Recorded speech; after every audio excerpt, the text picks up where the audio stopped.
Hey guys, tonight we begin with the strange and occasionally ridiculous punishments handed out in medieval Europe, a time when justice was creative, law was flexible, and most legal precedents were made up on the spot by a guy with a funny hat. So before you get comfortable, take a moment to like the video and subscribe, but only if you genuinely enjoy what I do here. And let me know in the comments where you're tuning in from, and what time it is for you. It's always fascinating to see who's joining us from around the world. Now dim the lights, maybe turn on a fan for that soft background hum, and let's ease into tonight's journey together. If you think your worst hangover story is bad, imagine it ending with you stuck inside a beer barrel while your neighbours laugh and throw turnips at you. Welcome to medieval Europe's drunkard's cloak, the one fashion statement guaranteed to ruin both your dignity and your posture. Here's how it worked. You got drunk. And not the charming singing songs with friends kind of drunk. More like trying to wrestle a church bell drunk. Maybe you serenaded the town fountain. Maybe you fell asleep face down in a pigsty. Whatever your personal masterpiece of bad judgment was, the local authorities decided you needed to learn a lesson. That lesson came in the form of a large wooden barrel with holes cut in it. One for your head, two for your arms. You were shoved inside and suddenly you weren't a person anymore. You were a walking keg of shame. And then came the parade. Picture it. You, waddling awkwardly through cobbled streets, every step accompanied by the squeak of wood and the faint aroma of whatever that barrel held last. Could be wine, could be salted fish. The point was to make you memorable, and they succeeded. People followed you, jeering and tossing vegetable scraps. The local gossip got fresh material, the children learned the valuable lesson that adults can be idiots, and you learned that oak is surprisingly heavy. In some German towns, they called it the barrel pillory, and used it not just for drunks, but also for petty thieves and compulsive gossipers. It was the medieval version of wearing a sign that says, "I made bad choices," only heavier and harder to wash. And here's the thing, this was considered merciful. No one was breaking bones, branding skin, or dunking you in a river. You just had to endure a slow, humiliating shuffle while looking like the world's saddest wine cask. In the hierarchy of medieval justice, that's practically a spa day. Still, you had to ask yourself, was the night worth it? The answer, given the look on the average drunkard's cloak victim's face, was always the same. A deep, silent regret, and maybe a sudden craving for water. If the drunkard's cloak was medieval Europe's walk of shame, the cucking stool was its sit-and-splash version. This was the punishment for scolds, a term that covered women accused of nagging, gossiping, or just generally being inconvenient to men in positions of authority. In other words, your crime could range from starting an actual riot to pointing out that the baker's bread was stale. The setup was simple. A sturdy wooden chair, sometimes just a crude bench, was attached to the end of a long beam or suspended above water. You were strapped into it, paraded through the streets so the crowd could work up some enthusiasm, and then dunked. And not just once. You'd be plunged into a river, pond, or whatever water source the town had handy. Some were lucky enough to be dunked in relatively clean water. Others got the local sewage channel. If you think that's bad, remember, this was before antibiotics. You weren't just being humiliated, you were being introduced to medieval dysentery. The dunking wasn't technically meant to kill you. It was about cooling your temper, which is adorable medieval code for publicly break your spirit. Each dip was supposed to make you calmer, wetter, and hopefully less inclined to sass your neighbours in the future. Men weren't immune either. Fraudsters, cheats, and liars could also find themselves in the chair, usually to the delight of the townsfolk. If your crime involved money, someone would almost certainly be shouting, "Hope you can swim in debt," from the shore. Some towns got extra creative. The chair could be wheeled around on land first, just to build suspense, or the beam could be swung in such a way that the victim got half dunked, leaving them sputtering with one side of their body soaked while the crowd debated whether to finish the job. And here's the kicker. The word cuck in cucking stool didn't originally mean what it does today. It came from cucken, meaning to defecate. So yes, the name literally translates to poop chair, which, given the quality of some medieval rivers, was disturbingly accurate. So, you'd get strapped in, dunked until the crowd was satisfied, and then hauled out, dripping, shivering, and probably reconsidering your approach to small-town politics. Medieval justice. Because sometimes humiliation works better with a bucket of cold water. If the medieval world had an X factor, the shame flute was its rejection buzzer.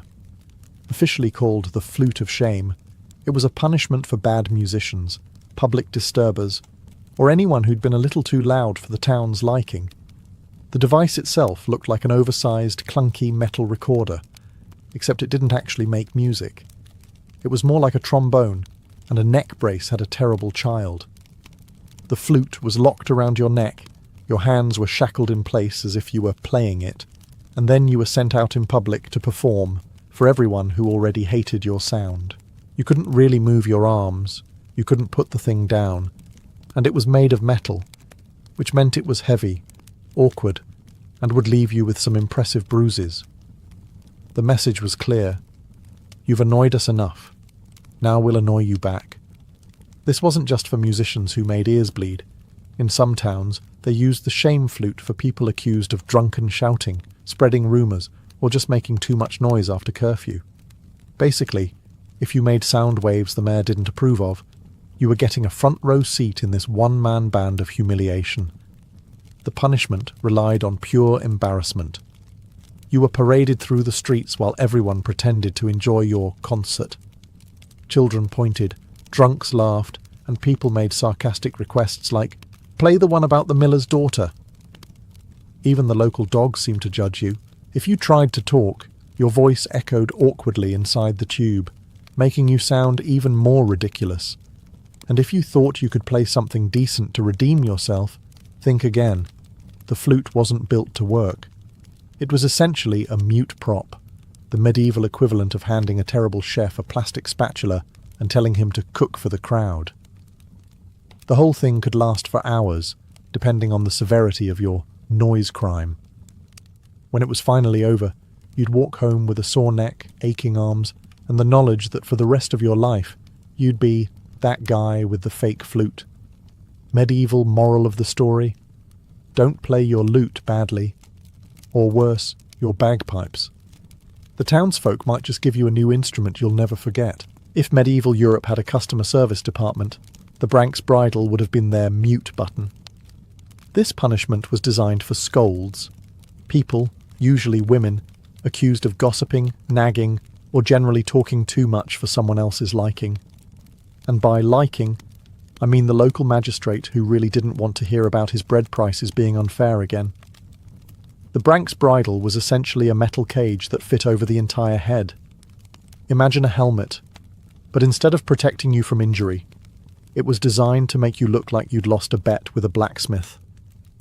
The pièce de résistance was a flat, spiked plate that rested inside your mouth, pressing down on the tongue. This meant that not only could you not speak, but trying to do so was an express ticket to stabbing your own tongue. The effect was striking.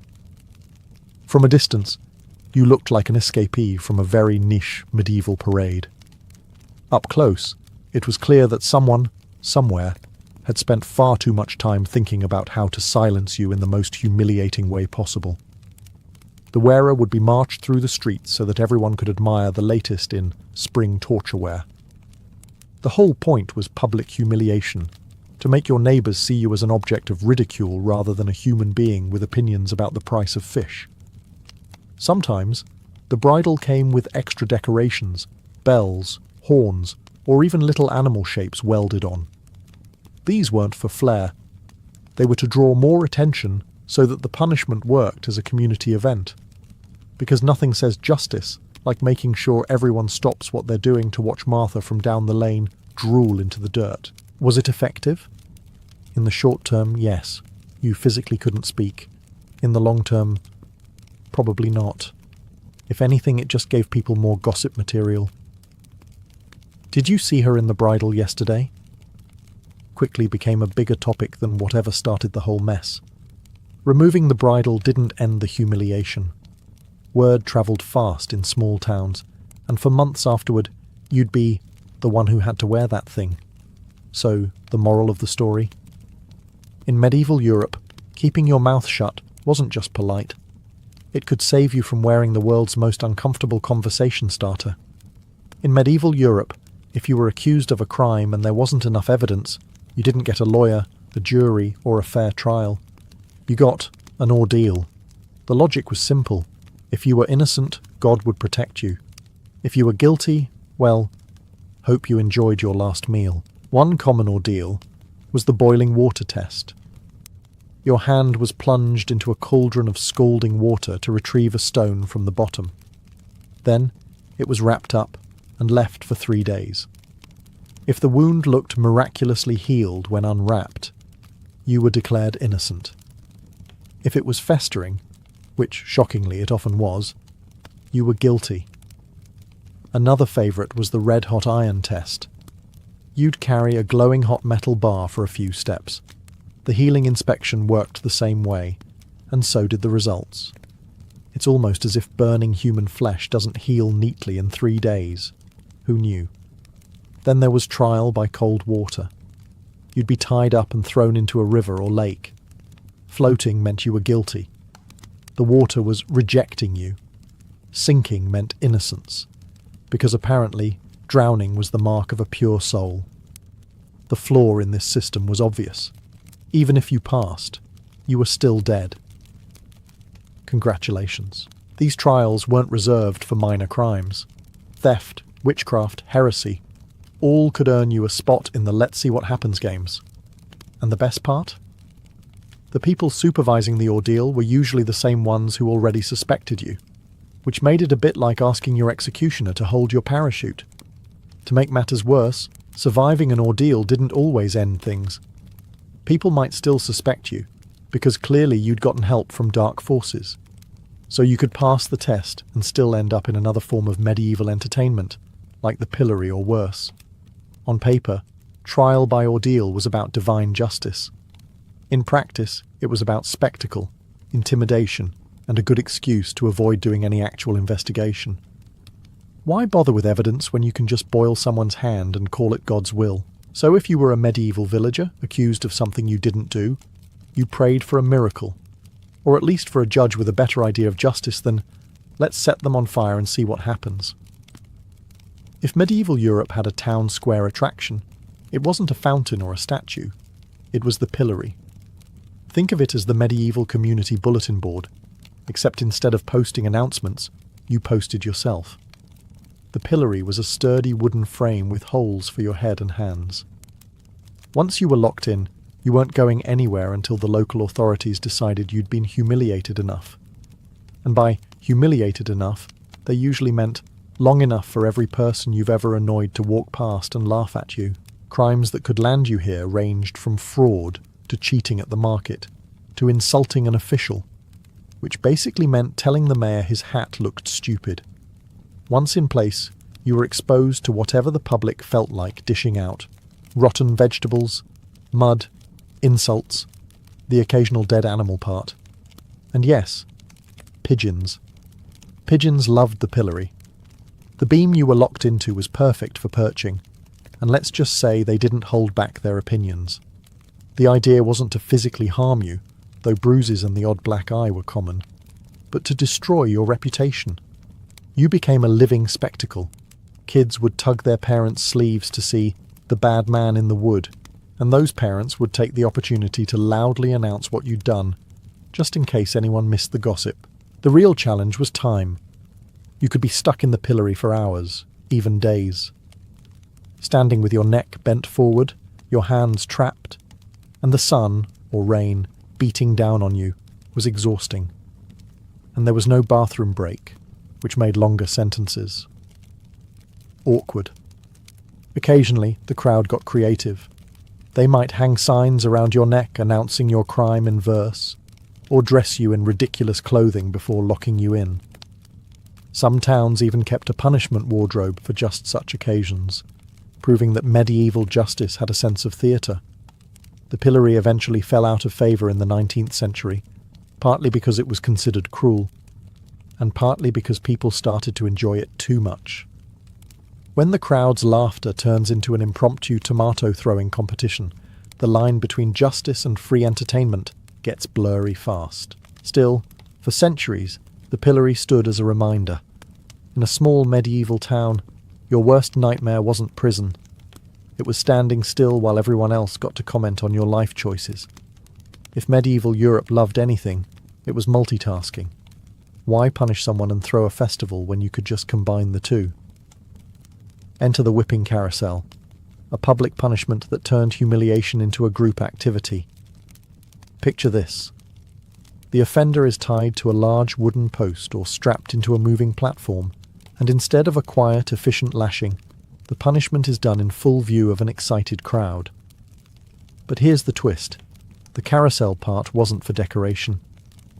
The device actually spun, slowly turning the victim so everyone in the square could get a good look, like a very sad rotisserie chicken.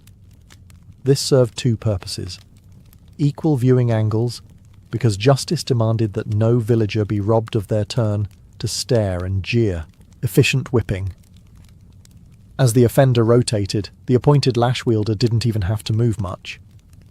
Just stand there and let the person come to you, which frankly is a level of workplace convenience rare in the Middle Ages. Crimes that could earn you a ride on the whipping carousel ranged from theft and fraud to public blasphemy. Or, in some places, just being on the losing side of local politics. And while it was definitely painful, the humiliation was the real point. Your neighbours didn't just hear about your crime. They saw your grimacing, spinning face as you took each lash. Of course, the crowd played their part. They'd cheer, boo, and sometimes throw things between rotations. It wasn't enough for you to be punished. You had to be entertaining. And nothing says fun Saturday outing like bringing the kids to see Uncle Gerard get spun and smacked because he tried to cheat the miller. The length of the punishment varied. A minor theft might get you a few turns. A bigger offence could see you spinning until you were dizzy, sore, and wondering if repentance also came with motion sickness. Eventually, devices like this faded out, replaced by more civilized forms of justice. Though some towns probably missed the sheer community spirit of watching someone go around like a medieval game show prize. If there's one takeaway here, it's this. In medieval Europe, your shame wasn't private. It was rotated, displayed, and given full audience participation. If you've ever sat on an uncomfortable chair, multiply that by 100, add public humiliation, and you've got the medieval wooden donkey. The donkey wasn't an actual animal, though that would have been both kinder and more entertaining. It was a long, narrow wooden beam with a sharp, angled top, basically a torture device disguised as furniture. Offenders were forced to sit astride it, legs hanging on either side, as if riding a horse, if that horse was carved from misery and designed by someone who hated you personally. To make things worse, the victim was often weighted down. Heavy stones or iron weights were tied to their feet, increasing the pressure on a spot that nature did not design for prolonged sitting. And because medieval Europe was all about presentation, the whole setup was usually in the middle of a busy square. You didn't suffer alone. You suffered with an audience. The crimes that could earn you a seat on the donkey varied. Soldiers caught misbehaving, townsfolk guilty of indecent conduct, and sometimes even women accused of loose morals were prime candidates. The punishment wasn't just about pain, it was about making you look ridiculous. The crowd loved it. They'd jeer, laugh, and sometimes bring children to watch, because apparently medieval parenting involved showing kids what happens when you cross the wrong blacksmith's wife. If the offender yelped or shifted uncomfortably, the laughter doubled. After all, the entire point was to turn suffering into public entertainment. The length of time spent on the donkey depended on the severity of the offence and the cruelty of the authorities. A few hours could leave lasting injuries. Longer sentences risked permanent damage. But hey, at least it taught you to respect local laws and invest in softer seating. Some towns even added decorations, like painting the donkey bright colours or giving it a carved head and tail. Because if you're going to ruin someone's day, why not do it with style? In the end, the wooden donkey was proof that medieval punishments didn't just aim to hurt. They aimed to humiliate, degrade, and make you part of the day's entertainment schedule. You weren't just paying for your crime, you were the star of the show. If medieval punishments could win awards for creativity and cruelty, Poena Cule would be up there with a standing ovation. The name is Latin for penalty of the sack, and it was exactly that.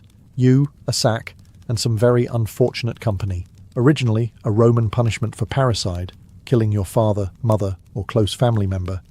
It stuck around in parts of medieval Europe because apparently no one looked at it and thought, this is a bit much. The process went like this. The convicted person was sewn into a large leather sack along with a rooster, a dog, a snake, and a monkey. Yes, you heard that right. A mini medieval zoo of absolute chaos. The idea wasn't just to execute you, it was to terrify you with every bite, scratch, and hiss possible before you even hit the water. Because yes, once everyone was inside the sack, you were thrown into a river or the sea. If drowning didn't get you first, panic from the feathered, furry, and scaly death squad surely would. Why those animals? Symbolism. The dog represented loyalty betrayed, the rooster vigilance ignored, the snake treachery, and the monkey. Honestly, historians still debate that one. My personal theory? Someone just really hated monkeys. Medieval authorities claimed the point was moral justice. You'd committed a crime against your own blood, so now you'd be trapped with creatures you couldn't reason with, in a dark space you couldn't escape. But let's be honest, it was also designed to make everyone in town talk about it for years afterward. If they couldn't find one of the animals, monkeys weren't exactly native to most of Europe. Substitutions were made. Cats, geese, or whatever could be found that was likely to panic in a sack. Which means you could commit the same crime in 2 different towns and end up with wildly different last moments. This was a rare punishment, but when it happened, it left a mark, not just on the victim and the animals, but on the spectators who got to witness one of the most bizarre and disturbing executions in history. It's the kind of medieval justice that makes you wonder, were they trying to punish the guilty, or audition for the world's darkest travelling circus? In the grand gallery of medieval punishments, the breaking wheel wins for looking deceptively simple. It was, quite literally, a huge wooden wheel, the kind you might see on a cart. Except this one didn't roll you to market. It rolled you straight into the history books of, please never again. The wheel was laid flat or mounted upright, and the condemned was positioned across it. The real magic of this device was its public setting, smack in the middle of a square or open field, because if there was one thing medieval Europe loved, it was turning justice into a neighbourhood event. Depending on the crime, the punishment could involve a series of strikes meant to, well, let's just say disable the offender's ability to move for the rest of their life. For a more merciful version, some were tied to the wheel and displayed without further injury, left for hours or days to let shame, weather, and hunger do the work. Why use a wheel? Practicality.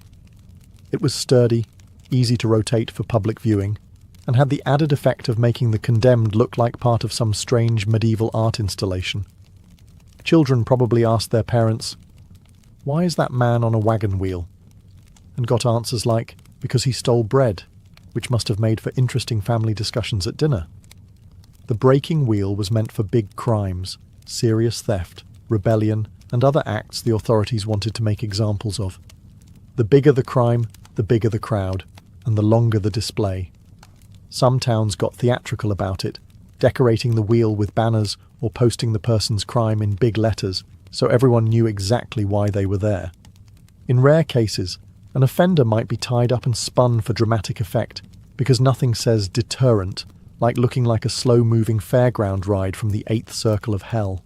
Eventually, the breaking wheel fell out of fashion, partly because laws evolved, and partly because the sheer logistics of wheeling this thing out for every big offence became a bit much.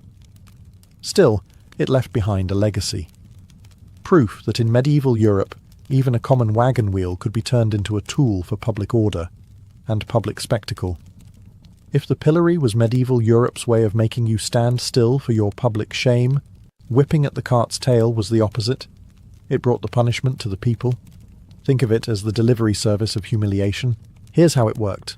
The offender was tied to the back of a cart and whipped as it was driven slowly through the streets. Not in some hidden alley. No, right down the main thoroughfare where every neighbour, friend and distant cousin could get a good look. If you were lucky, the cart moved at a walking pace. If you weren't, it was a brisk trot, which meant you got the added joy of stumbling to keep up while tied to a moving vehicle. The crimes for this mobile justice varied. Petty theft, public disorder, slander, and general annoying the wrong official could all earn you a ticket to this travelling embarrassment. The goal wasn't just to punish you physically. It was to make sure everyone saw it happen. A stationary humiliation could only reach so many people. This way, the authorities could tour you like a cautionary tale on wheels. The crowd participation was, of course, encouraged. People would jeer, throw whatever was on hand, vegetable scraps, mud, or the occasional insult so creative it probably deserved its own award. The punishment wasn't over until the cart had made its full route, which might loop through the busiest parts of town multiple times. The cart itself wasn't decorated. This wasn't a parade float. But the driver played an important role. They set the pace, and a too cheerful driver could make your life significantly worse by hitting every bump in the road. Medieval cobblestones were not known for their smooth ride. Despite its simplicity, whipping at the cart's tail had staying power. It was cheap, required no special equipment beyond a cart and some rope, and guaranteed maximum exposure for your misdeeds. If a warning to the public was the aim, this was as efficient as it got. Eventually, it faded out as justice systems became less about public theatre and more about closed-door decisions. But for centuries, if you saw a cart rolling slowly through town with someone tied to it, you knew the show was about to start. In the fashion world, some accessories say elegance, others say rebellion, and the iron collar said, "I've made a terrible life choice." This wasn't jewellery in the usual sense. The iron collar was a thick metal ring locked around the offender's neck, often with a chain attaching it to a post or wall. In some cases, the chain was short, keeping you in one spot like a very sad lawn ornament. In others, there was no chain at all. You were just stuck wearing it as a walking announcement of your crime. The collar wasn't subtle. It was heavy, uncomfortable, and deliberately obvious. Many had inscriptions or engravings explaining your offence: thief, liar, or my personal favourite, gossiper. Imagine trying to buy bread while literally wearing a sign around your neck that says, "Don't trust me." Subtle social cue there. Crimes that earned you this medieval bling were usually in the embarrass, don't execute category. Petty theft, slander, cheating at market weights. Sometimes it was combined with other punishments, like standing in the town square for a few hours so everyone could read your new accessory and commit it to memory. The real genius of the iron collar was its longevity. In some cases, it wasn't just for an afternoon.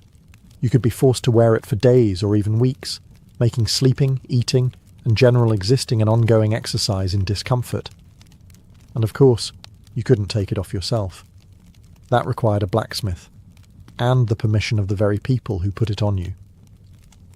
In some towns, the collar was permanently fixed to a wall or the side of a building, and the offender had to stand there until their time was up.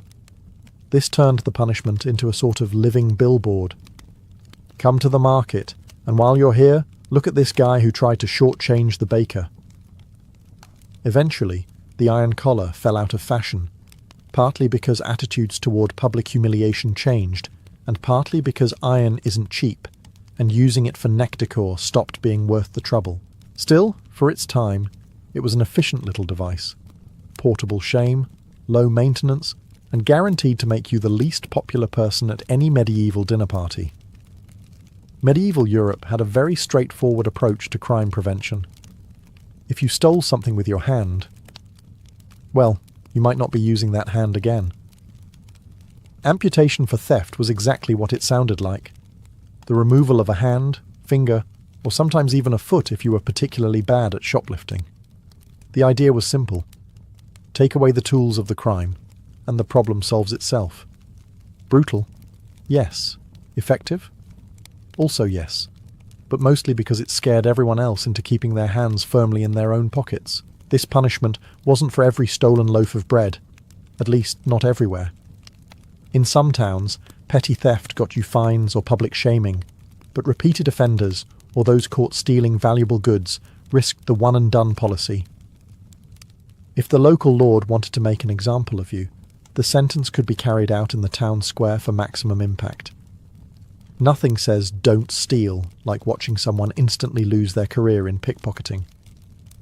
The execution of the sentence, pun fully intended, varied. Some used an axe, others a sword, and in rare cases a chisel and mallet. Because why not add carpentry vibes to your legal system? Officials often had a specialist carry it out, not just to ensure it was done cleanly, but because nobody wanted to explain to their spouse why they were covered in blood after market day. Of course, the punishment was as much about social consequences as physical ones. Losing a hand in a society built on manual labour didn't just limit your job prospects, it marked you for life. Everyone could see what you'd done, and even if you claimed it was an accident with a millstone, people probably weren't buying it. There's also the deterrent factor. A thief might have skill, stealth, and charm, but it's hard to pick a pocket with one hand, and harder still when everyone in town knows exactly why you have one hand. Over time, laws across Europe softened, replacing amputation with prison or exile. But for centuries, it was a favourite tool in the justice toolbox, a way to handle theft in one decisive, irreversible step. It was quick, it was clear, and it made medieval law enforcement the original inventors of the zero-tolerance policy. In medieval Europe, if you couldn't be punished forever, your reputation certainly could be. Branding was the art of turning your skin into a permanent criminal record. No paperwork required. The process was simple in theory, if unpleasant in execution. A heated iron stamp was pressed into the skin, leaving a scar in the shape of a letter or symbol that announced your crime to the world.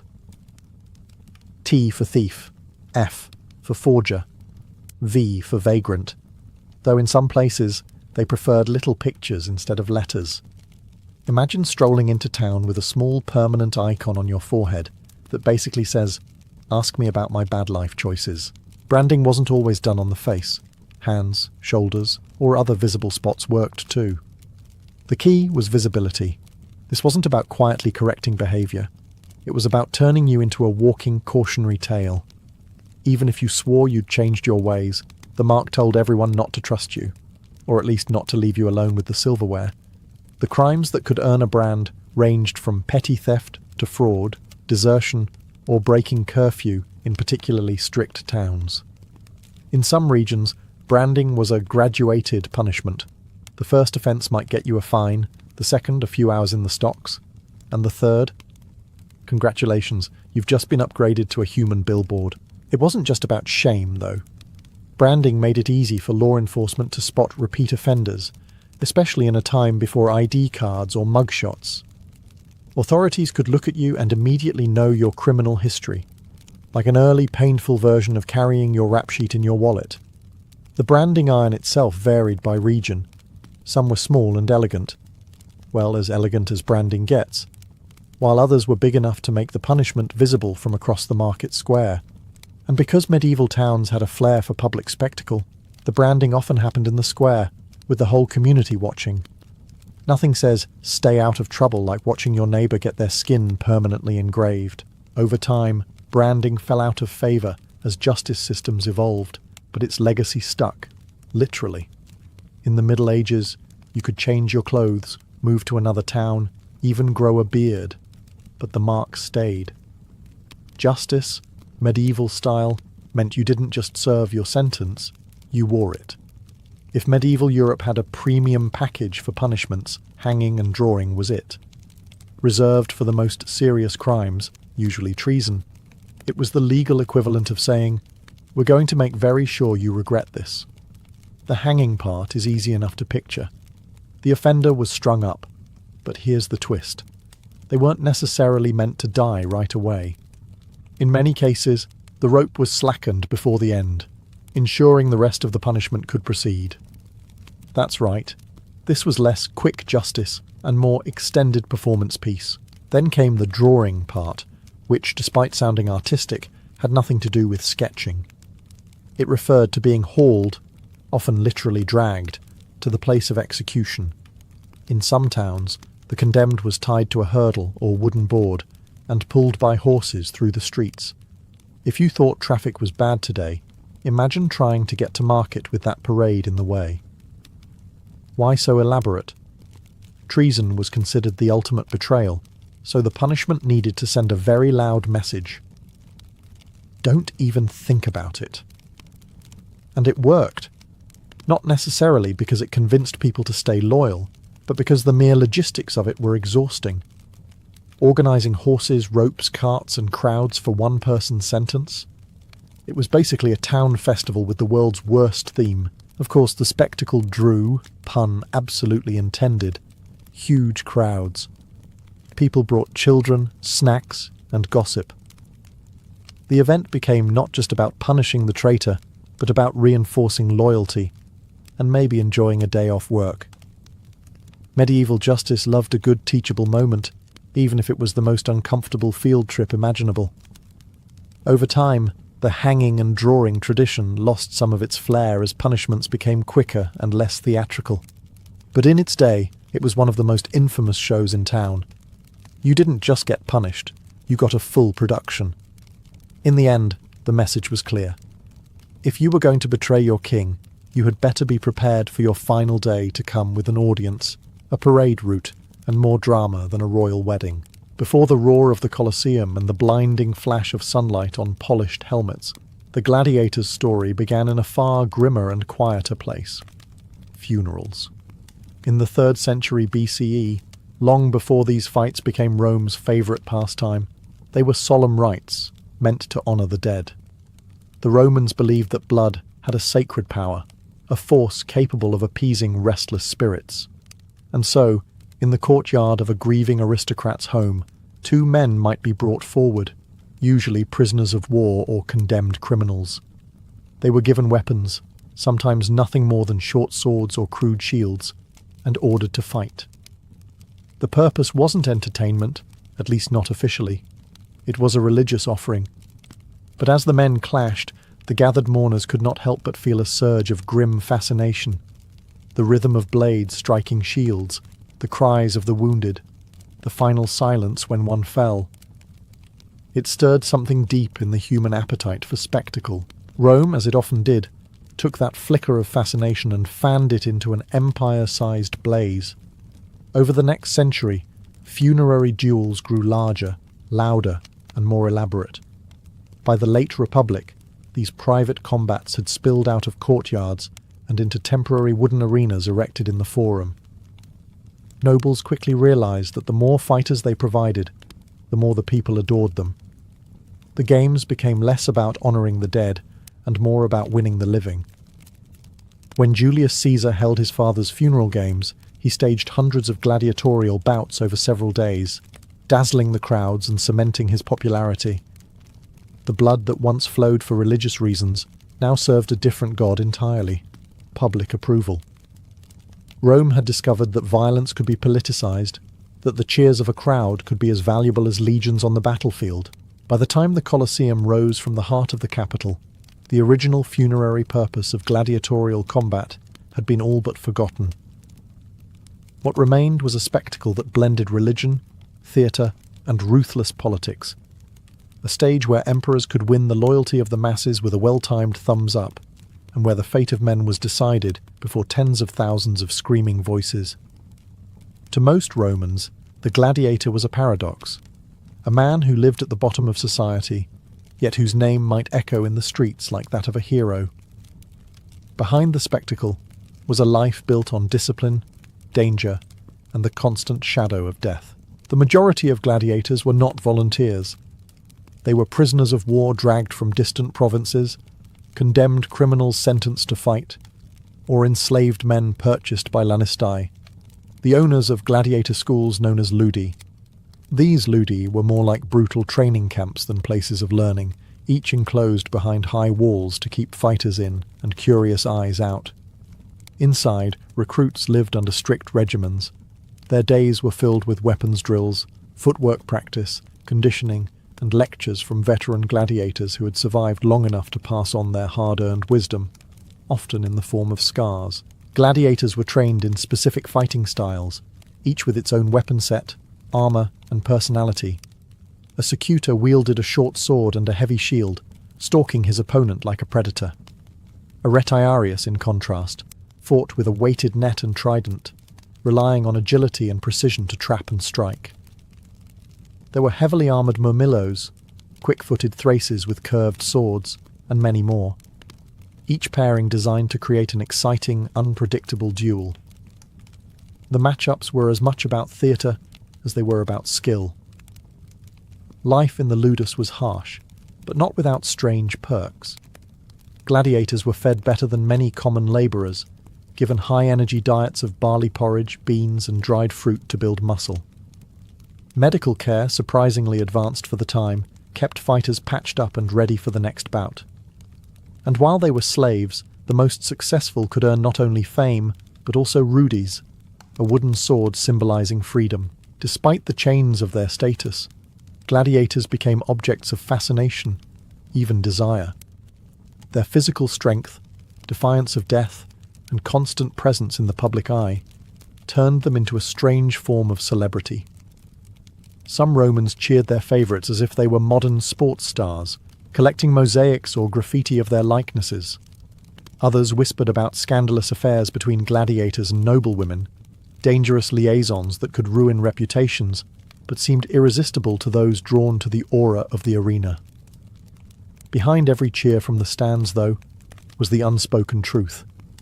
A gladiator's fame lasted only as long as his luck in the arena.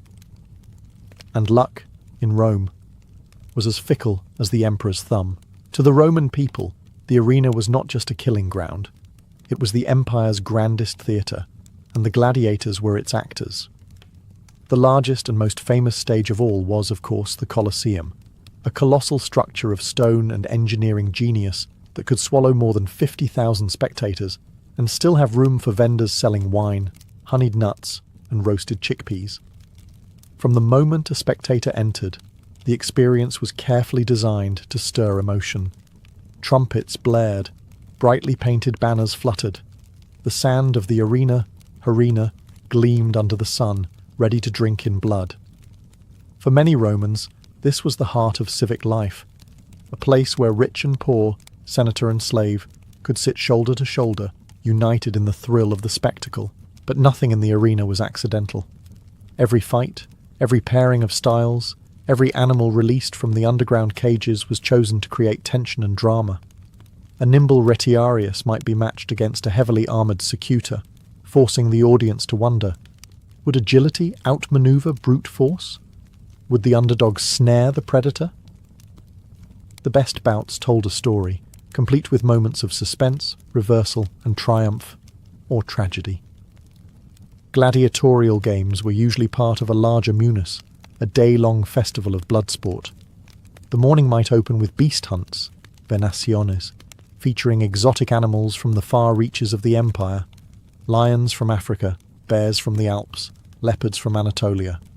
Trained hunters, or sometimes condemned criminals, faced these creatures in contests that blurred the line between bravery and suicide. Midday brought the grim spectacle of executions, where those guilty of serious crimes, or unlucky enough to anger the wrong patron, met their end in highly theatrical ways.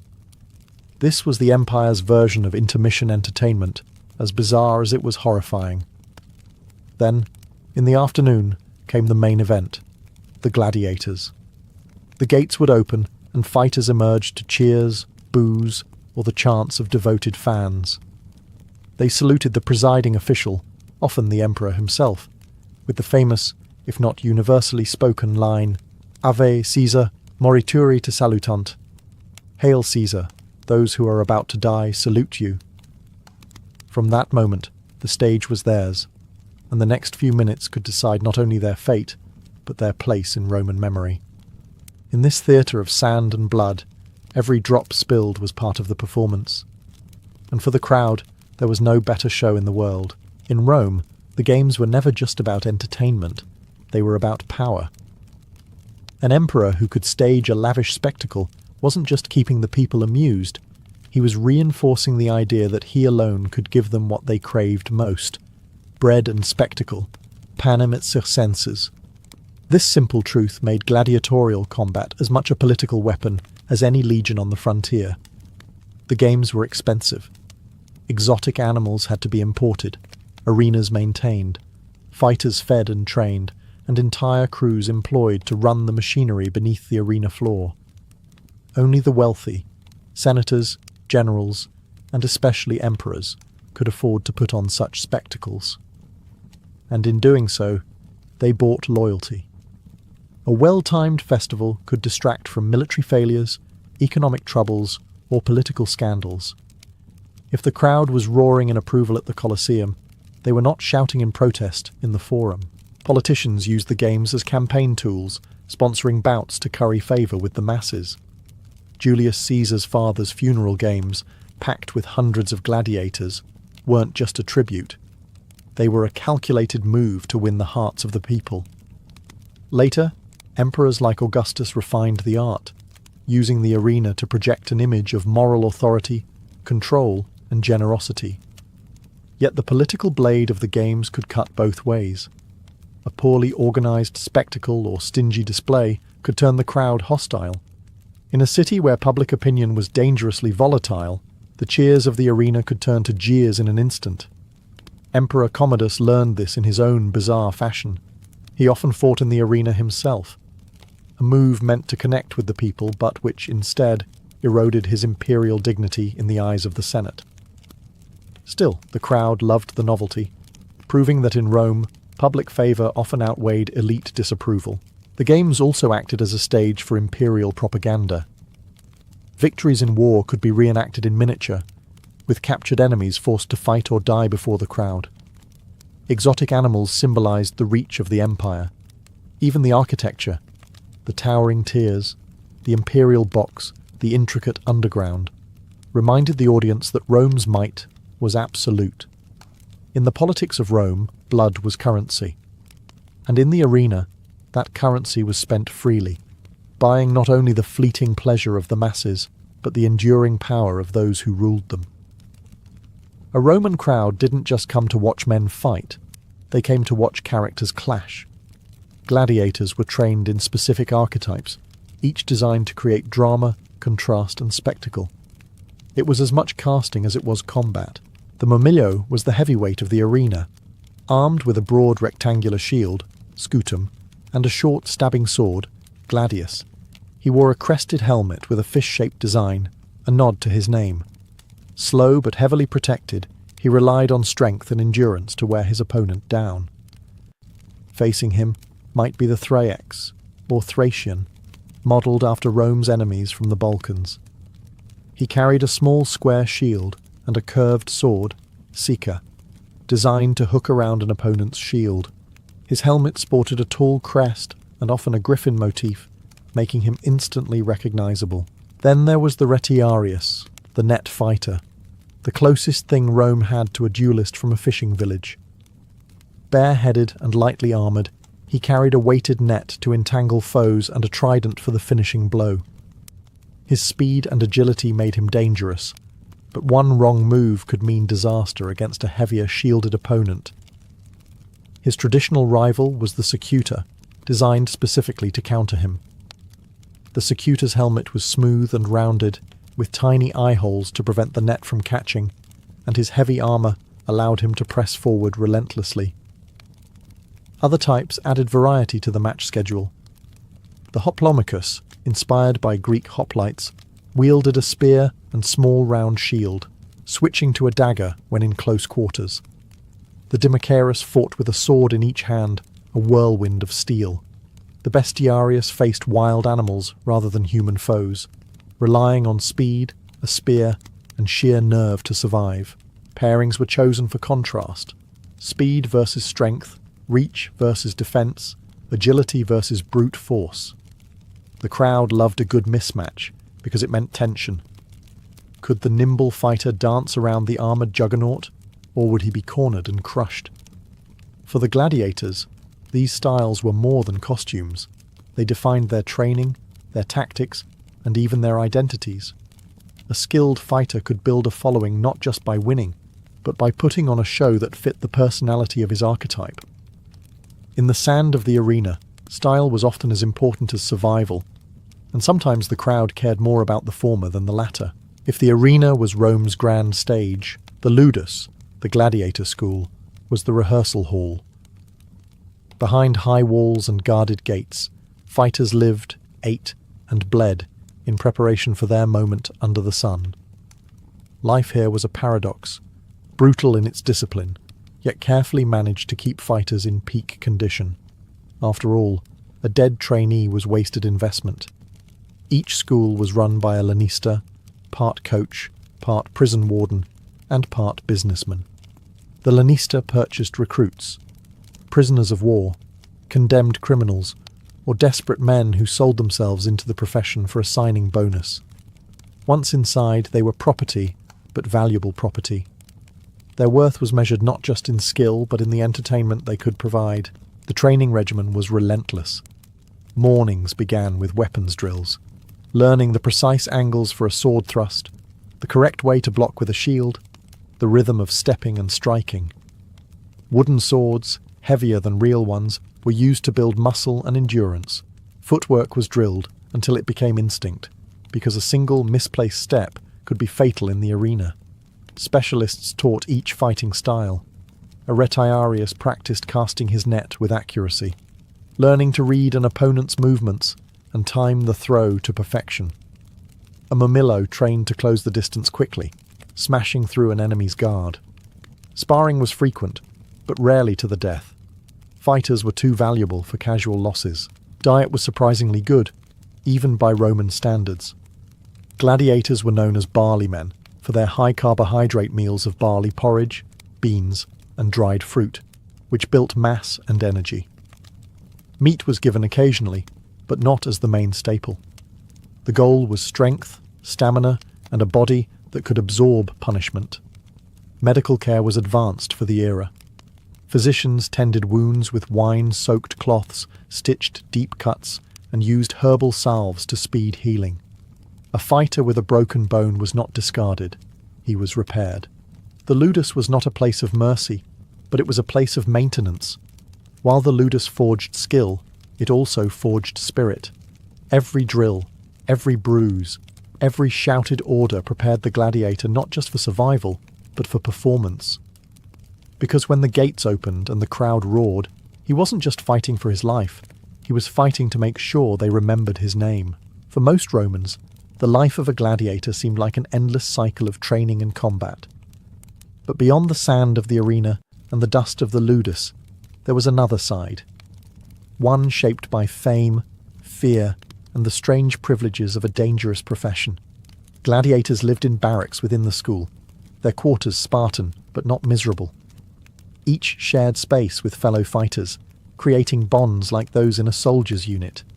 They trained together, ate together, and sometimes buried one another.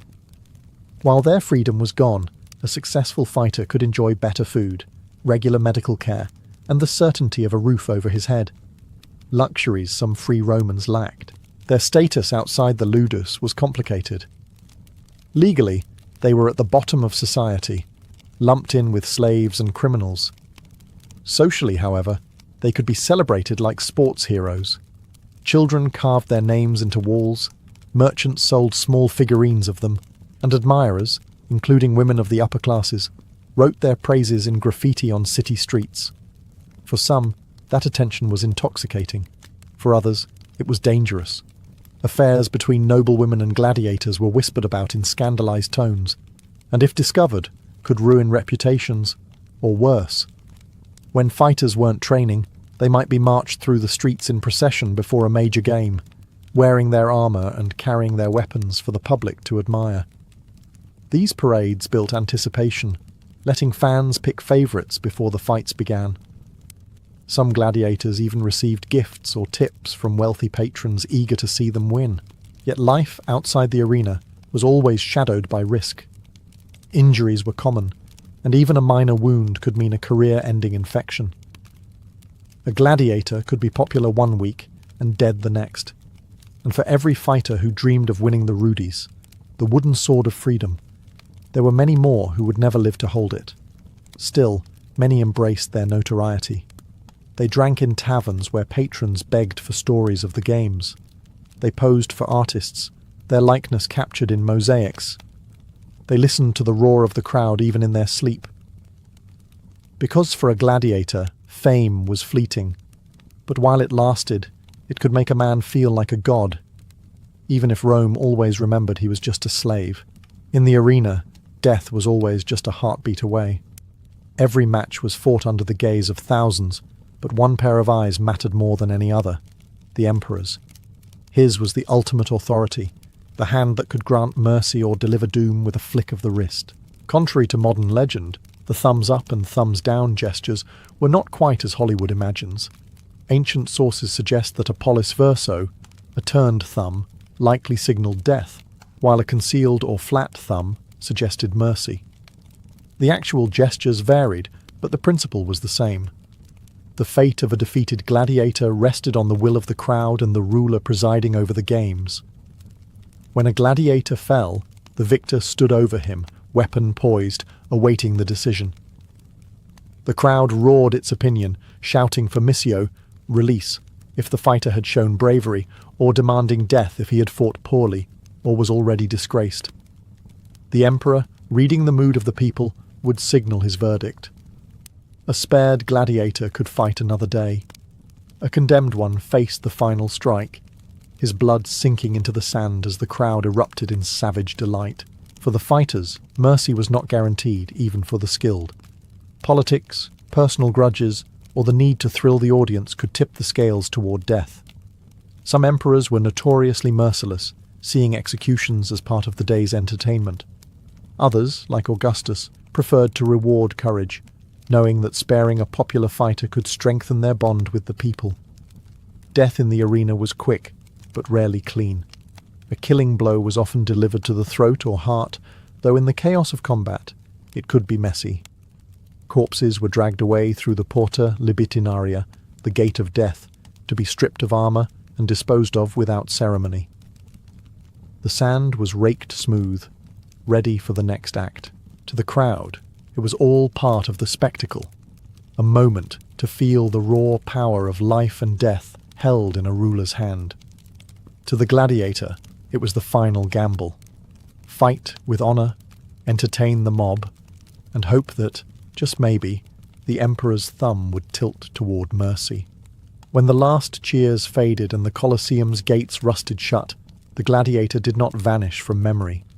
Instead, he became a symbol, one that has shifted meaning over centuries, from feared slave warrior to romanticized hero.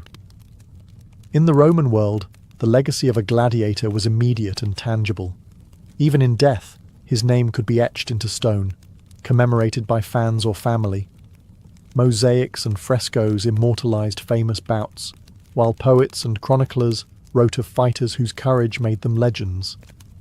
For the masses, these men embodied ideals of bravery, endurance, and skill, even if they had entered the arena in chains. When the games finally ended in the 5th century CE, due to a combination of Christian moral opposition, economic strain, and the crumbling of imperial power, the gladiator's image began to change.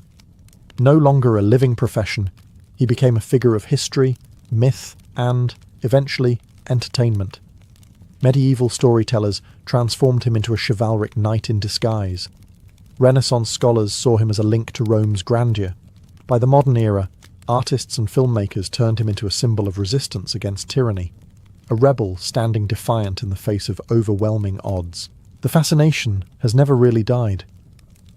Museums display gladiator helmets, swords, and armour, their dents and scratches telling silent stories of survival and defeat. Historians reconstruct the training routines, diets, and fighting styles, trying to understand what it took to stand in that sand. And every time a film or television series depicts the arena, audiences still lean forward, caught up in the same tension that gripped Romans 2,000 years ago. Who will live? Who will die? And what will the crowd decide?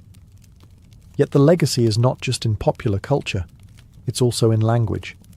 The word gladiator still conjures the image of someone who fights, often against the odds, whether in politics, sports, or personal battles. The sand of the arena has long since turned to dust, but the idea of a lone fighter standing before a roaring crowd remains one of history's most enduring images. In the end, the gladiator's true victory was not measured in matches won or enemies slain, but in the fact that his story still survives. Fierce, blood-soaked, and unforgettable. In ancient Rome, military victory was not just measured in land gained or enemies slain, it was measured in glory. And the highest glory a Roman general could achieve was the triumph, a victory parade so lavish and so rare that many great commanders never experienced it. To the Romans, a triumph was the ultimate blend of religion, politics, and theatre, staged for the gods and the people alike. But the triumph was not granted lightly. The Senate guarded the honour as jealously as the gods guarded Olympus. A general had to meet strict requirements. The campaign must have been fought under his official command. The enemy must be a foreign power rather than rebellious Romans, and the victory must be decisive, ending the war entirely. Moreover, the army had to kill at least 5,000 enemy soldiers.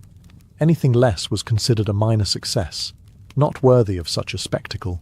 Even meeting these criteria didn't guarantee the laurel crown. The Senate's approval was essential, and here politics came into play. Powerful rivals could block the honour out of envy, while allies could secure it with persuasive speeches and strategic alliances. The triumph was as much a battlefield of influence as the war itself, and a clever general knew how to fight both. Once granted, preparations began on a scale few events could match. Craftsmen painted vast panels illustrating the key battles. Carpenters built floats to carry exotic animals or elaborate recreations of captured cities.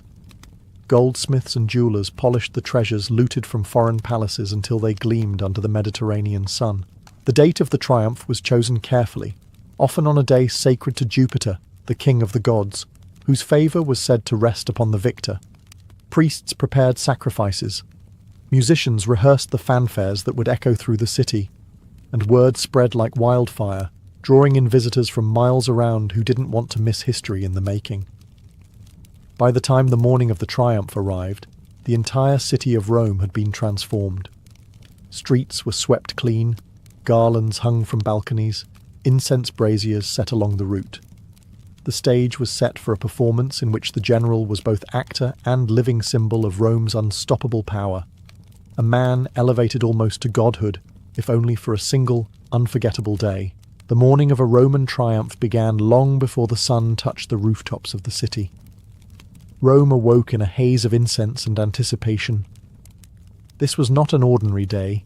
It was a day when the city itself seemed to breathe in unison, ready to honour a man who had brought victory to the Republic or the Empire.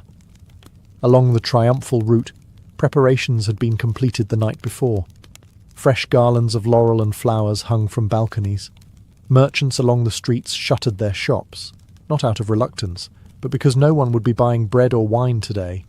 They would all be watching.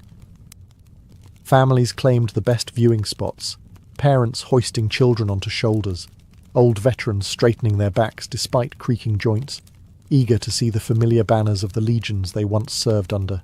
The smell of burning frankincense and myrrh drifted on the early breeze, curling through alleyways and mingling with the aroma of roasting meats from vendors who saw an opportunity to turn celebration into profit.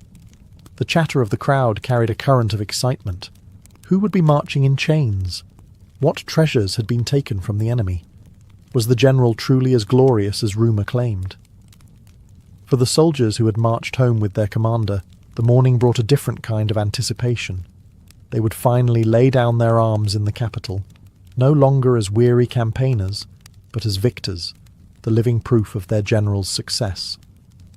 They polished their armour until it reflected the morning light and tied red ribbons to their weapons. Meanwhile, in the Campus Martius, the triumphator, the man of the hour, prepared himself.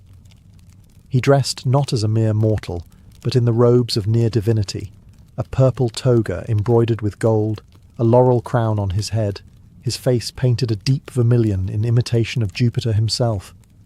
This transformation was deliberate. Today he was not just a man. He was the embodiment of Rome's strength and favour with the gods. As the first horns blared, the city's hum swelled into a roar. All eyes turned toward the gates where the procession would begin. The streets, swept and sanctified, were ready. The crowd leaned forward, a living tide of anticipation. The triumph was not just about to start, it was about to consume the city in a wave of sound, colour and glory. The triumph's journey was as important as the celebration itself. It wasn't simply a march through the city.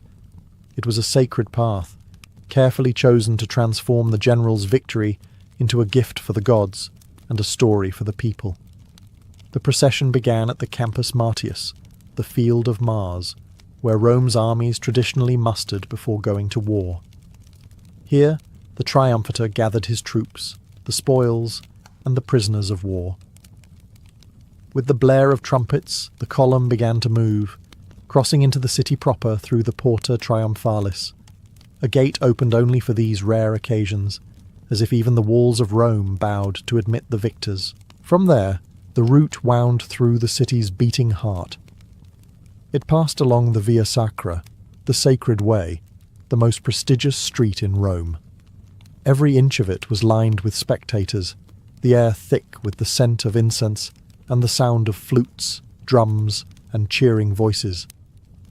At certain points, priests joined the parade, chanting prayers and scattering flowers, reminding everyone that this was not just politics, but an offering to Jupiter himself. As the procession advanced, it passed by the Forum Romanum, the political centre of the city. Here, senators and magistrates watched from their marble platforms, their presence lending a formal stamp of approval to the celebration. The steps of the basilicas and temples overflowed with citizens, each straining to glimpse the treasures, the captives, and the man whose name would be remembered in the annals of Rome. Every stop along the way had symbolic weight. Passing the temples was a nod to the gods, a silent acknowledgement that without divine favour, no Roman army could prevail. Crossing the Forum was a reminder to the people and the Senate alike that Rome's political and military glory were inseparable. The route's final and most dramatic ascent was the climb to the Capitoline Hill, the spiritual high ground of Rome. There, at the temple of Jupiter Optimus Maximus, the triumph would reach its climax. The general's march was not merely to the temple. It was toward immortality in the eyes of his people and his gods. In this way, the processional route told a story with every step, from the fields of Mars where wars began, through the sacred and political heart of the city, and finally to the divine seat of Rome's greatest protector. If the triumph was a play, the spoils of war were its opening act, the first glimpse of the scale of victory. Long before the general's chariot appeared, the crowd's eyes were fixed on the endless line of wagons and porters carrying the treasures of conquest. The display was meant to dazzle and overwhelm. Great chests of gold and silver gleamed in the sun, their lids thrown open so all could see the coins, cups, and jewellery piled inside. Massive statues, torn from the temples and palaces of the defeated, were paraded upright, as if they had been brought to Rome in chains. Intricately woven carpets and tapestries swayed from poles, their foreign patterns telling silent stories of lands beyond the horizon. But the spoils were more than just riches. They were propaganda. Painted boards carried by soldiers showed vivid battle scenes. The decisive charge, the moment the enemy broke, the surrender of their leader. To those who had not fought, these paintings were like windows into distant campaigns, proof that the general's reports were no exaggeration. Exotic wonders fascinated the crowd even more than gold. Strange animals from the conquered territories were led on chains or in cages, elephants towering over the procession, leopards pacing restlessly, or brightly plumed birds squawking at the noise. These living trophies were a reminder that Rome's reach extended to the very edges of the known world. There were also symbols of the enemy's defeat. Broken weapons, captured standards, and the ceremonial regalia of foreign kings were displayed like offerings to the people. Sometimes even the gods of the conquered were brought along. statues of their deities, stripped of their sanctity, now part of Rome's growing pantheon. It was a message that Rome's gods were stronger, Rome's armies unstoppable. As the wagons rolled past, the crowd roared its approval. Children pointed at glittering treasures, old veterans nodded in respect at the banners taken from once mighty foes. Every chest of gold and every carved idol told the same story. Rome had not just defeated an enemy, it had absorbed their wealth, their culture, and their pride. By the time the last cart of plunder passed, the city was already intoxicated with the scale of the victory. And yet, the procession had only just begun. The most human part of the triumph, and perhaps the most humiliating, was about to follow. After the gleam of gold and the wonder of exotic beasts came the darkest spectacle of the triumph, the prisoners of war.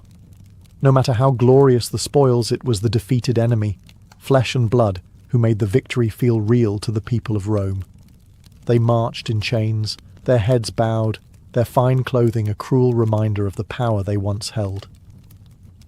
At the front of this grim column were the most important captives, kings, generals, and high-ranking nobles taken alive on the battlefield. They wore their richest garments, not out of dignity, but because the Romans wanted the crowd to see exactly what they had stripped from them. Not only their freedom, but their thrones. Behind them shuffled lesser captives, soldiers, officials, and even family members of the defeated leaders. Women and children were not spared the humiliation, their presence serving as a living testament to the completeness of Rome's victory. The crowd jeered, spat, and shouted insults, hurling reminders of the enemy's past arrogance. For the Roman audience, this was more than cruelty. It was justice, the visible proof that their armies had crushed those who once threatened their city. For the general, it was political theatre. The sight of foreign royalty in chains reinforced his prestige and justified the expense of the campaign. Some of these captives would be kept alive, sold into slavery, or paraded again in future games. But the highest ranking among them faced a far darker fate. Tradition dictated that, after the triumph concluded, these leaders would be executed, often in the very shadow of the temple of Jupiter Optimus Maximus. Their deaths were both a sacrifice to the gods and a final punctuation mark on the war they had lost. The emotional power of this part of the procession was immense. Children in the crowd would remember the faces of the defeated for the rest of their lives, just as they would remember the triumphant figure who had brought them here. It was the clearest demonstration of Rome's message to the world: resist, and this will be your fate.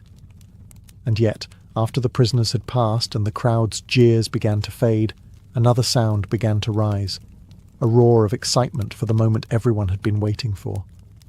The general himself was about to appear. At last, the moment the crowd had been building toward all morning arrived, the appearance of the triumphator himself. If the spoils and prisoners were the proof of victory, the general was its living embodiment. He rode in a magnificent chariot, gilded and polished until it caught the sunlight in dazzling flashes. 4 white horses drew it, their manes braided with ribbons, their harnesses decorated with gold and silver fittings. The triumphator wore a crown of laurel leaves, the ancient symbol of victory, and a toga picta, a deep purple garment embroidered with gold thread, the colour reserved for Rome's most powerful.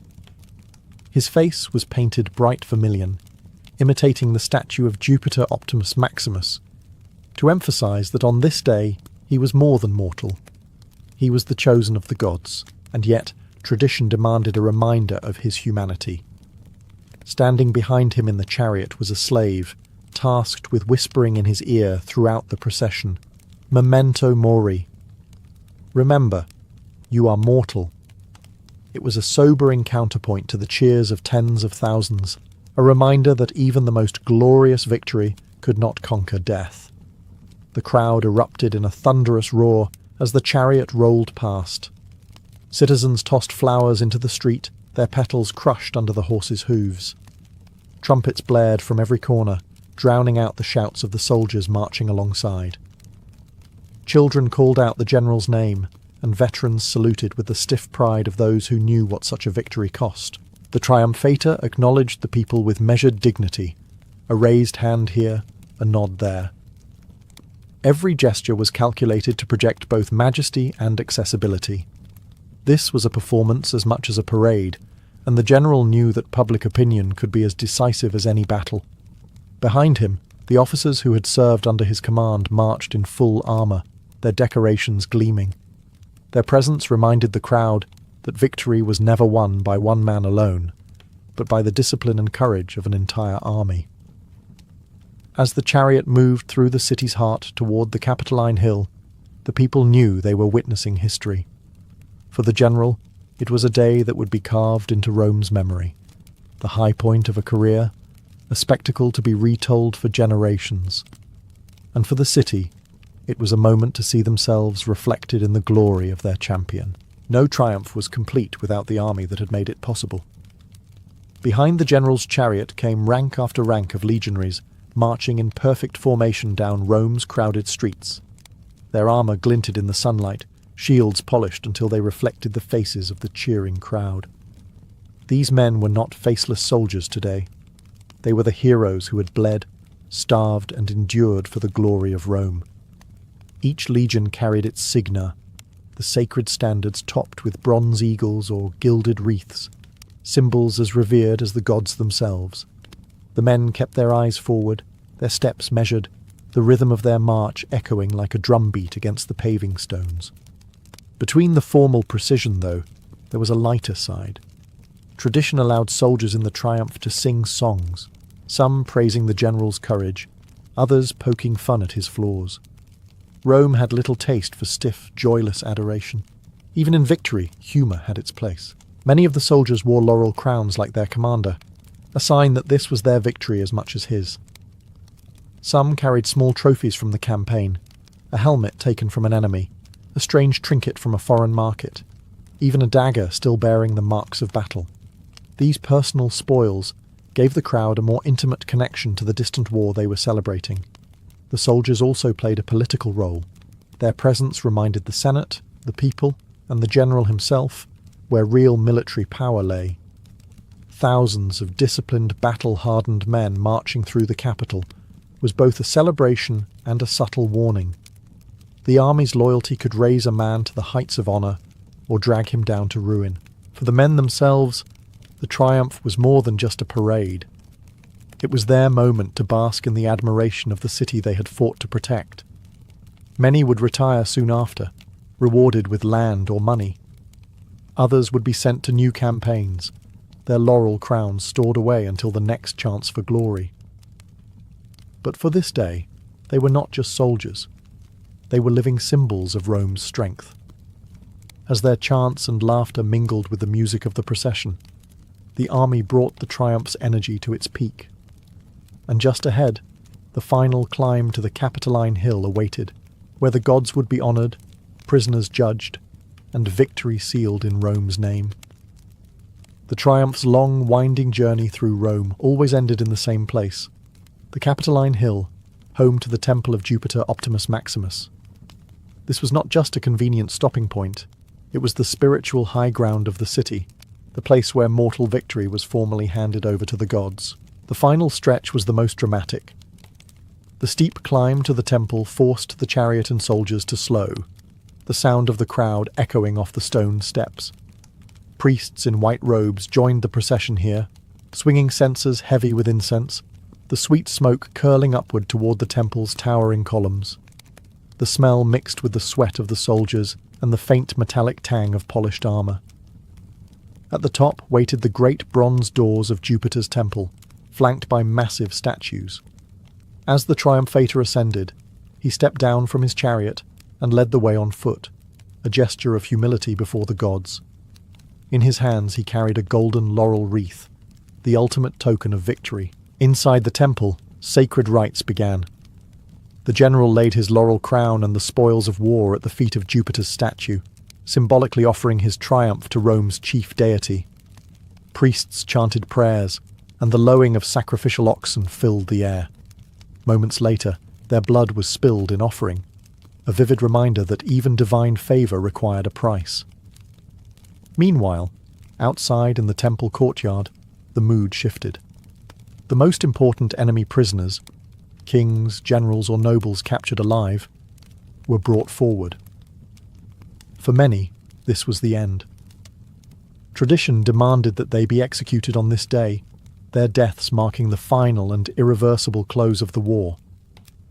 The crowd, still caught between reverence and bloodlust, watched as Rome's justice was carried out.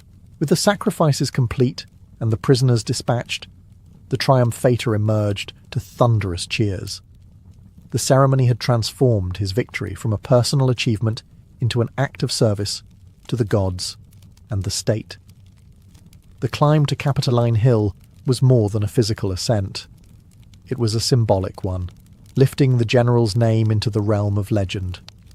But as the priests withdrew and the crowd began to disperse, the triumph moved into its final act, the part that would determine how history remembered both the victory and the man who won it.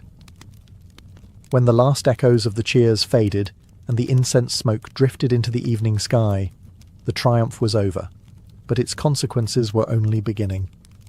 A Roman triumph was never just a celebration of military victory, it was a political earthquake. For the triumphator, the day could mark the peak of his career, or the start of an even steeper climb toward power. His name had been shouted by thousands, his face seen in the robes and crown of a living god, his victories displayed for all to see. This was not just glory, it was political capital. In the cutthroat world of Roman politics, such prestige could translate into elections, influence in the Senate, or even a bid for supreme authority. Yet the triumph was also dangerous. Rome admired victory, but it feared ambition. Too much glory could draw envy from fellow generals and suspicion from senators. A man who looked too much like a king, or worse, an aspiring tyrant, could find his political fortunes turn quickly. Enemies would whisper that the triumph had gone to his head, that he sought to rule Rome as he had ruled the battlefield. In a republic that prided itself on shared power, this was a dangerous perception. For the army, the triumph was both reward and farewell. Soldiers were often granted bonuses, land, or citizenship if they were foreign-born. Many retired after such a victory, their service ending in a blaze of honour. Others were reassigned to new campaigns, carrying the memory of the day and the loyalty to their general, wherever Rome sent them. The city itself also benefited. The spoils of war enriched the treasury, public games and feasts were often funded from the captured wealth, and the people's morale soared. For a few days after the triumph, Rome felt invincible. Merchants sold trinkets commemorating the victory, poets composed verses about the campaign, and children reenacted the parade in the streets with laurel leaves and wooden swords. But as the days passed, life returned to its usual rhythms. The garlands wilted, the incense burners cooled, and the Senate resumed its endless debates. The triumph, for all its grandeur, was a fleeting moment, but one that would be carved into the annals of Roman history.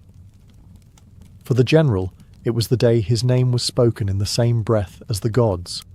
For Rome, it was proof once more that the world belonged to her. In the Crusader states of the Holy Land, the setting for a grand feast was as much a statement of power as the food itself. Within the thick stone walls of a fortified city like Jerusalem, Acre or Antioch, the great hall would be transformed into a scene of controlled splendour. By day, these rooms were functional spaces where council meetings were held, and messengers delivered urgent news from the front. By night, however, they became the stage for the kind of banquets that cemented alliances, impressed visitors, and reminded everyone present of the Crusaders' authority in a land far from their European homelands. The hall itself was long and high-ceilinged, its rafters blackened from years of torch and firelight. At either side, colourful banners and standards bearing the crosses of different orders, the red cross of the Templars, the black and white of the Hospitallers, hung as visual declarations of unity and strength. The flicker of hundreds of candles reflected off polished metal goblets and plates, casting warm light across the faces of the gathered. At the centre stretched long trestle tables, each covered with heavy linen cloths. Servants moved quickly between them, adjusting benches and making sure the best silverware was set at the high table reserved for the feast's most important guests. The scents of roasting meat, spiced wine, and fresh bread drifted in from the kitchens, mingling with the tang of burning incense. Beyond the physical layout, the atmosphere was deliberately orchestrated. The feast was not simply about indulgence, it was a political and cultural performance. The arrangement of seats reinforced the hierarchy. The lord of the castle or city sat at the head table, flanked by high-ranking knights, visiting envoys, and the clergy. Lesser knights, merchants, and favoured guests filled the remaining tables, each placement a subtle statement about their standing and favour. Outside the hall, the streets were quieter, but not silent. Citizens knew something important was taking place. The glow of torchlight through arrow-slit windows, the faint sounds of music and laughter carried into the cool night. For those within, the feast marked a rare moment when the constant tension of warfare eased, replaced by the comfort of abundance and the rituals of fellowship. In such surroundings, the Crusader banquet was more than a meal. It was a demonstration of survival, adaptation, and dominance in a land where power had to be displayed as much as defended. As dusk deepened and the great hall filled with golden candlelight, the arrival of the guests became an event in itself, a carefully choreographed display of rank, alliance, and ambition.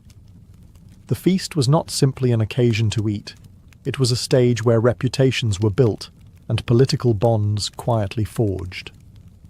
The first to arrive were often the high-ranking nobles of the Crusader states, lords of fortresses, governors of cities, and commanders of military orders.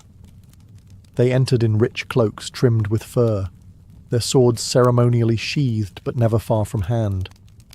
Heralds announced each name in ringing tones, ensuring every man's title was heard by all in the hall.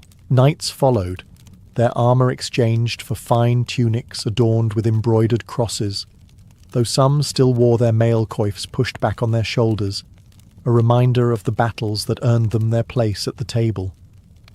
Alongside them came envoys from distant lands, merchants from Venice and Genoa with gold rings on their fingers, Byzantine diplomats in flowing silks, and, on rare occasions, Muslim emissaries attending under truce. Their presence at a Crusader banquet was a subtle yet powerful sign that even amidst religious war, diplomacy had its place. Clergy were ever present, from humble parish priests to high-ranking bishops, their robes heavy with embroidered detail. They moved through the hall with measured grace, offering blessings to those they passed. Their presence reminded everyone that this was not merely a celebration of earthly success, but also, at least in name, an offering of gratitude to God. Pilgrims, too, sometimes found themselves in attendance. These were travellers from Europe who had completed their long journey to the Holy Land and, by fortune or favour, been invited to witness the grandeur of Crusader hospitality. Wide-eyed, they took in the mingling of East and West, a sight far removed from the simple feasts of their villages back home. Every arrival was noted by the host, for in the Crusader world, who came, and who did not, could speak volumes. Invitations were political tools, seating arrangements, subtle negotiations. Before a single dish was served, the banquet had already begun to serve its other purpose, reinforcing the web of alliances that kept these fragile kingdoms alive. Once the last guest had taken their place, and the murmurs of greeting began to fade, attention shifted to the true centerpiece of the evening, the tables themselves. These were no mere dining surfaces. They were stages of abundance, designed to impress, intimidate, and inspire envy in equal measure. Laid end to end, the trestle tables were draped in thick linen cloths, their edges weighted by the sheer number of dishes placed upon them. Silver platters gleamed under the candlelight, each one piled high with roasted meats, lamb rubbed with eastern spices, wild boar glazed with honey, and game birds stuffed with figs and almonds. The scent of sizzling fat and warm bread, mixed with the sharper notes of imported cinnamon, cloves, and saffron, drifting like a silent invitation to indulge. Bowls of fresh olives, glistening in oil, sat beside heaps of dates and dried apricots brought by caravan from the desert's edge. Soft white cheeses, some made locally and others shipped in from Europe, were arranged alongside crusty loaves of bread still warm from the oven. Between these were smaller trays of marinated vegetables, peppers, eggplants and onions, prepared in ways that reflected the influence of Levantine cooking. To the Crusaders, the table was also a place to show off the reach of their power. Exotic fruits like pomegranates and citrus, rare in Europe at the time, appeared not merely as food, but as trophies of their control over the trade routes. Jars of preserved lemons or sweet orange marmalade were opened for guests to taste, their bright flavours a reminder that the Holy Land was a meeting place of culinary worlds. The high table, where the host and most honoured guests sat, displayed the most lavish items: intricate sugar sculptures shaped into castles or animals, jellied fish moulded into gleaming forms, and whole roasted peacocks, their feathers reattached for dramatic effect. These were not everyday dishes. They were theatre, meant to draw gasps and remind all present that such luxury was rare even in the courts of Europe. From the far end of the hall to the Lord's seat, the tables told a silent story, one of wealth drawn from two continents, of war and trade intertwined, and of a culture that expressed victory not only on the battlefield, but in the very act of dining. If the Crusader feast was a symphony, the spices were its music, subtle at times, bold at others, transforming familiar dishes into something entirely new. In the Holy Land, Crusaders found themselves at a crossroads of trade, where caravans from Arabia, Persia and India brought flavours that most Europeans had never even heard of. From the east came cinnamon sticks dark as mahogany, cloves as sharp as a blade on the tongue, and fragrant nutmeg that could perfume an entire dish with a single shaving. Saffron, worth its weight in gold, tinted broths and rice a rich golden hue. Black pepper, once rare in Europe, could be used with a freer hand here, its heat cutting through the fattiness of roasted meats. Yet the Crusaders did not abandon the flavours of their homelands. Rosemary sprigs from Mediterranean gardens, thyme and sage from European herb plots, and parsley from monastery gardens found their way into nearly every dish. These familiar herbs anchored the meal in a taste of home, even as Eastern flavours layered themselves over the top. The kitchens of the Crusader states became laboratories of fusion cuisine. A lamb stew might simmer with both thyme and cinnamon, creating a fragrance both comforting and exotic. Roasted chicken could be basted with honey and lemon, a pairing known in the Levant, but a revelation to Western palates. Even humble grains like barley and rice took on new life when boiled in spiced broths instead of plain water. Spices were not just culinary tools, they were political currency. Their presence at a feast signalled wealth, control of trade, and connections with merchants across continents. A noble who could season generously was making a public statement. I have influence in both East and West. For many Crusaders, these flavours would follow them home. Returning knights and pilgrims carried not only relics and stories, but also recipes and spice samples, introducing Europe to tastes that would reshape its cuisine for centuries. In this way, the Crusader banquet was not just a celebration in the moment, it was the beginning of a culinary exchange that would outlast the kingdoms themselves. On these tables, rosemary met saffron, and garlic met cinnamon, blending worlds in every bite. And for those seated in the candlelit hall, each mouthful was a reminder that they stood at the very heart of a meeting place between two great culinary traditions. If the food at a Crusader feast was a display of power and culture, the drink was its lifeblood, fueling conversation, sealing alliances, and loosening tongues long into the night. In the Crusader states, the wine jug was as important as the sword, for hospitality without drink was unthinkable. The wine itself came from many sources. Ships from Europe carried casks of prized vintages, deep, robust reds from Bordeaux, delicate whites from the Rhineland, and the sweet wines of Cyprus or Crete. These imported bottles, expensive and limited, were reserved for the high table and the most honoured guests. Their arrival at the banquet was often met with murmurs of appreciation, as much for the wealth they represented as for their flavour. Yet the Holy Land had its own vineyards, many cultivated by monastic orders, who knew the value of good wine for both liturgy and leisure. These local vintages, lighter and more fragrant, were often infused with spices like cinnamon or cloves, turning them into warming mulled wines ideal for evening feasts. In the hotter months, wine could be cooled with snow brought from Mount Lebanon, a luxury so costly that its mere presence was a statement of power.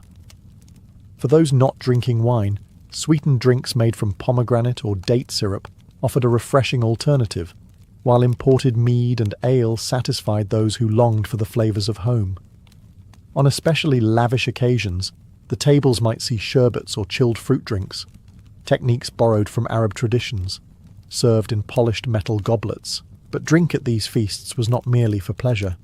Toasting was a ritual in itself, with goblets raised to honour the host, the saints, recent victories and important guests. Each toast was both a celebration and a political act, acknowledging loyalty and strengthening bonds. The clergy present might lead a prayer before the first sip, linking the act of drinking to divine blessing. Of course, as the night wore on, wine had its other, less pious effects. Songs grew louder, the stories of battles became grander, and laughter rolled through the hall. For a few hours, the tensions of war faded beneath the haze of shared drink. In the Crusader banquet hall, wine was more than a beverage. It was a bridge between worlds, a social glue, and a silent witness to the alliances, secrets, and promises exchanged in the glow of torchlight. Once the first courses had been served, and the wine began to loosen the stiffness of formal conversation, the Crusader feast shifted from a display of food to a celebration of spectacle. In the Great Hall, entertainment was not just a pleasant diversion. It was an essential part of the evening's diplomacy, a way to honour guests and remind them of the host's wealth and cultural reach. Minstrels and troubadours, many of them having travelled with the Crusader armies from Europe, took up positions along the hall. Their songs ranged from chivalric ballads recounting the deeds of knights to lighter, humorous verses meant to draw laughter from the crowd. They sang in French, Provençal, or Latin, weaving familiar melodies with new tales from the Holy Land, their voices carrying over the clatter of goblets and the crackle of the hearth fires. But the entertainment was not solely Western. The Crusader states, positioned at the crossroads of cultures, embraced Eastern performers as well. Arab musicians, skilled in the oud and the rebab, filled the air with haunting melodies that wound between the stone walls like incense smoke. Drummers kept intricate rhythms that made some guests tap their feet unconsciously, while dancers, clad in bright silks and jingling ornaments, brought a shimmer of exotic movement to the evening. Storytellers also had their place, captivating listeners with tales from the Arabian Nights or the Chanson de Roland, each adapted to the audience's mood. These performances were not just for entertainment, they were cultural exchanges, blending traditions and broadening the horizons of knights who might never have heard such music or stories at home. For the nobility, there might also be games of skill or wit between courses. Archery contests held in the courtyard by torchlight, or riddling competitions in which a wrong answer could mean forfeiting a fine goblet of wine to the challenger. Such diversions allowed guests to show off their talents or charm without the risk of the battlefield. The variety of entertainments kept the feast alive deep into the night, ensuring that no guest left without a memory to carry home. For the host, this was as important as the food itself. An evening that impressed the senses was an evening that strengthened bonds. In a land where alliances could mean survival, the echo of music and the laughter of guests could be as valuable as any fortress wall. Beneath the laughter, music, and clinking goblets, a Crusader feast was never only about pleasure. It was a political theatre, carefully staged to display wealth, cement loyalties, and subtly negotiate the future of the Crusader states. The very guest list was a statement. Invitations were extended not only to friends and allies, but sometimes to rivals, whose presence at the table underlined the host's authority. Seating arrangements spoke volumes. The closer one sat to the high table, the greater one's importance or favour. A knight moved one seat nearer to the lord might leave the feast with new confidence, and perhaps a new responsibility in the next campaign. Conversely, Being placed further down the hall could be a polite but unmistakable warning. The toasts and speeches that punctuated the evening were also tools of influence. A host might praise a visiting merchant's generosity in supplying ships, subtly encouraging further investment. A toast to a neighbouring lord's bravery could reaffirm an alliance. Even the clergy's blessings, delivered in solemn tones, reinforced the idea that political unity was both a secular necessity and a divine mandate. Diplomacy was woven into the courses themselves, offering rare spices, imported wines, or delicacies from far-off lands was more than hospitality. It was a message. I have the resources and connections to obtain what others cannot. Such gestures could sway undecided allies or impress foreign dignitaries. Not all politics at the table were open. Beneath the hum of conversation, quieter dealings took place. Two knights might slip into a side chamber to discuss land disputes. A merchant and a commander could agree on favourable trade terms. An emissary might deliver a proposal on behalf of a distant king. In this way, the banquet was a safe, public space for private negotiations. Even the entertainment could serve political ends. Songs celebrating shared victories reminded everyone of the unity forged in war, while tales warning against treachery could be a veiled caution to any guest considering betrayal. Every detail, from the seating to the spice on the meat, was part of a larger performance designed to maintain the fragile balance of power in the Holy Land. By the time the feast's final course arrived, the host's goals were often well underway. Guests left not just with full stomachs, but with alliances confirmed, grudges soothed, and obligations subtly agreed upon. In the Crusader world, a banquet could change the course of politics as surely as any battle. While Crusader banquets dazzled with food, music, and political intrigue, they were also governed by a set of rituals and customs that gave the event its structure and meaning. These traditions blended European courtly etiquette with local influences from the Holy Land, creating a hybrid culture unique to the Crusader states. The evening often began with a blessing from a high-ranking clergyman. Standing at the high table, he would raise his hands and invoke God's favour upon the gathering, thanking him for the victory, peace, or alliance that had brought everyone together. Guests, from noble knights to foreign envoys, would stand in respectful silence, their heads bowed, before the feast officially commenced. Seating followed strict rules. The lord or host sat at the centre of the high table, with the most honoured guests placed to his right and left. Men of equal rank were seated according to precedence, while lower-ranking guests filled the benches further down. This arrangement was no accident. It was a visible map of the social and political order. To be moved closer to the high table in future feasts was a sign of rising favour. Before eating, it was customary for servants to bring basins of scented water for guests to wash their hands. In a land where disease was a constant threat, this was both a practical necessity and a sign of refinement. Napkins of fine linen were provided, a luxury not always found in Europe at the time. Dishes were served in a specific order, often beginning with lighter fare like fruits, salads, and soups, followed by the heavier roasted meats and rich stews, and ending with sweet pastries, preserved fruits, and spiced wine. Between courses, short intervals allowed for entertainment or conversation, ensuring the feast was as much about socializing as it was about eating. Toasting had its own protocol. Guests rose when saluting the host, important allies, or the saints. Sometimes a communal cup was passed, symbolizing unity and shared purpose. Breaking bread together carried deep symbolic weight. In the Crusader states, it was a gesture that could seal peace between feuding parties. Even the end of the feast was marked by ritual. The clergy would offer a closing prayer, and guests might be given small tokens, a pouch of spices, a sweetmeat, or a piece of fine cloth, as a reminder of the host's generosity. These customs elevated the banquet from mere indulgence to a carefully orchestrated act of cultural and political expression. When the Crusader states eventually fell and their castles became ruins, the banquets that had once filled their halls did not vanish entirely. Their influence lingered, carried home by knights, pilgrims, and merchants who had dined in the candlelit splendour of the Holy Land. The Crusader feast left a culinary and cultural legacy that stretched far beyond its original setting. Many returning crusaders brought with them a taste for the spices and flavors they had encountered. Cinnamon, saffron, cloves, and nutmeg began appearing more frequently in European kitchens, not just for medicinal purposes but as essential elements of fine dining. Recipes that blended Eastern and Western ingredients, lamb with dried fruits, chicken with almonds and cinnamon, slowly took root in the courts of France, England, and the Italian city-states. The customs of hospitality also evolved. The elaborate seating arrangements, the ritual of hand-washing before meals, and the structured sequence of courses found in Crusader banquets influenced how formal feasts were conducted back in Europe. Even the practice of interspersing entertainment between courses, once a hallmark of Eastern hospitality, became standard in many royal courts.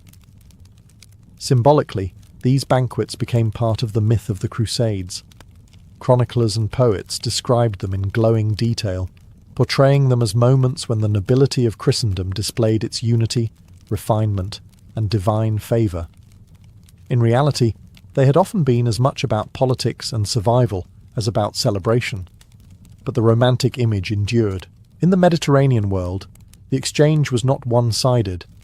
Eastern cooks, merchants, and entertainers who had served in Crusader households carried back Western tastes and techniques, adapting them into their own traditions.